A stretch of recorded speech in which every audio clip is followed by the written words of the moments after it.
Hi, Happy New Year. I have high hopes for 2026.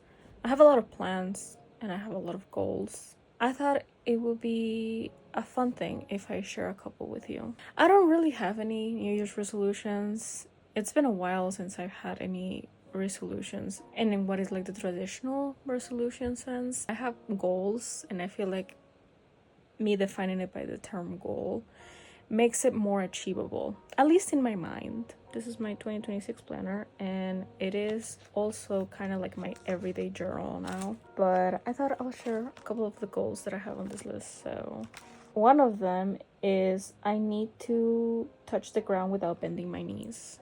I'm not very flexible. I can't even touch my toes. So crochet more. I have this one project that I've been wanting to crochet for ages now, and I want to finally achieve it, at least for this year. I think it's a really good habit to have something that is creative, as it is something that you make with your hands.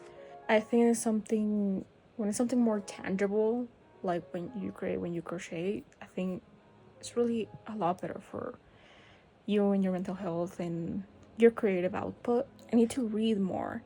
And I know that I already read, but last year I was just like on and off and on. I did not achieve my reading goals the way that I wanted to. And you know what? I'm gonna stop putting reading goals altogether. Last year I started reading Crime and Punishment by Fyodor Dostoevsky. I kind of want it to be the first book that I finish this year, and if not, I want to finish it really, really early. So it's a challenge that I'm putting myself. I do find that it picks up the pace, like once you get to a certain point. Another one of my goals is to not break any promises that I make myself. I have a list of 5 promises that I made myself that I'm not gonna share, and I'm not gonna share with anyone, honestly, but I really want to be able to look back at this and at that list by the end of the year and say, past me did a really good job because I didn't break those promises. And I will be able to see the result of those promises at the end of the year. Because I feel like when you make promises to yourself, you're just like, it's not hard to break them. I mean, you're the only person accountable for your own actions. So I get into my head about this a lot. But yeah.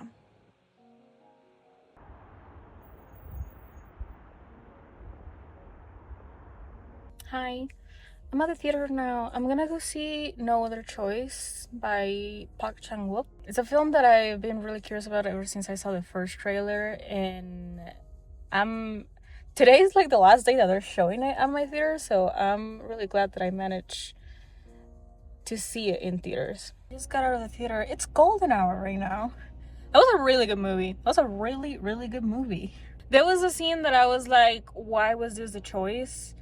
Apart from that, I think it's a really good premise. I think it's a really good...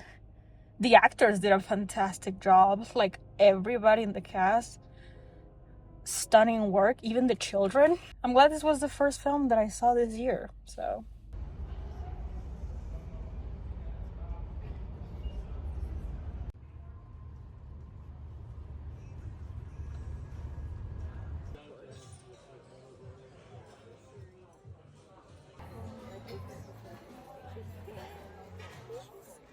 My schedule changed at work, so now it means that I just have extra time in the morning, which I'm fine with. I welcome it.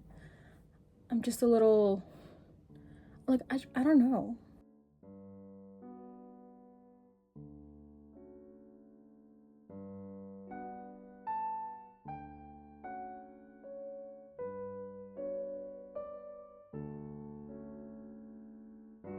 Different day, same thing. Although it is snowing outside, which is nice because it's been a very dry winter over here. I'm not looking forward to driving in the snow, but...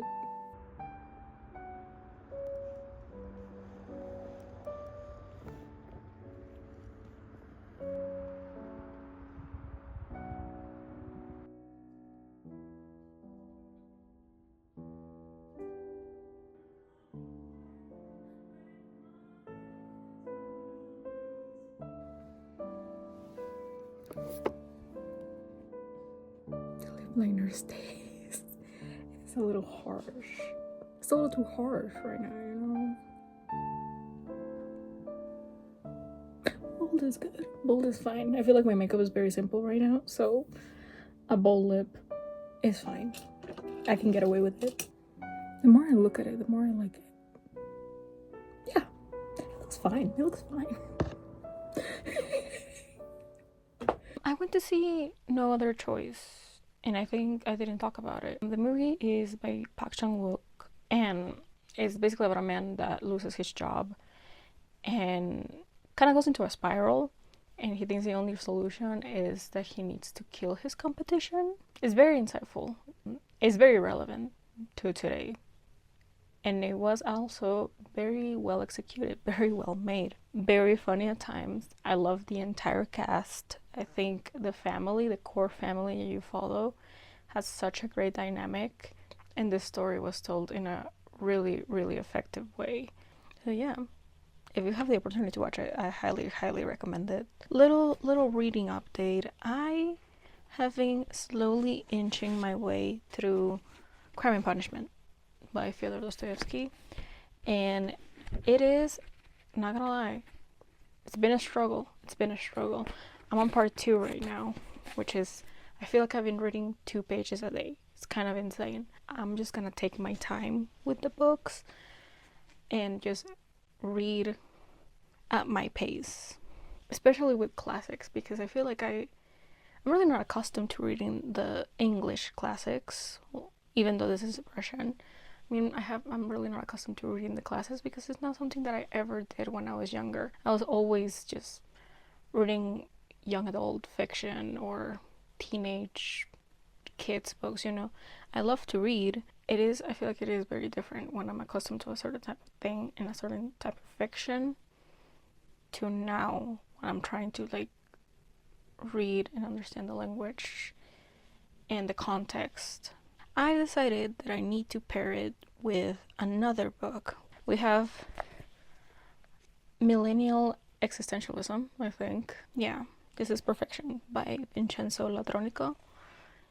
And we also have another classic, Of Mice and Men by John Steinbeck. Yes, I've also never read it. I've picked them because mostly they're short, so I feel like I will be able to read in short spurts, at least majority of them.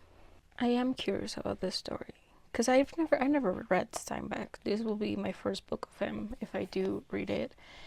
And Latronico was on the long list for the International Booker Prize. I have heard really mixed reviews about that book, his book though. I really try not to be swayed by what other people say, especially when I read. On that little note, I went to a used bookstore recently with my friend and I picked up 2 books for a really good price. Anytime that I can pick up multiple books for less than $20, I'm just like, excellent deal. So this is The First Man by Albert Camus. I've heard that this is kind of like his autobiography / with added elements of fiction. I'm not sure, but it was like published posthumously, so he had passed away before this was released to the public. You have like a really, really strong indent of a mug or something, like a cup in here. Anyway, and I also, this is intriguing. This is H.P. Lovecraft's The Thing on the Doorstep and Other Weird Stories. I didn't even read the title. I just picked up because of the cover and I was like, ooh, ghost stories. I remember fondly reading 13 Chairs, but it was one of like my favorite things to read when I was younger. Like I will read them during October, the fall months, you know, when it's spooky season outside. I'm looking forward to doing that with this book. And I should probably reread 13 Chairs. Also never read H.P. Lovecraft, so we're in for a treat. We're in for a treat on that.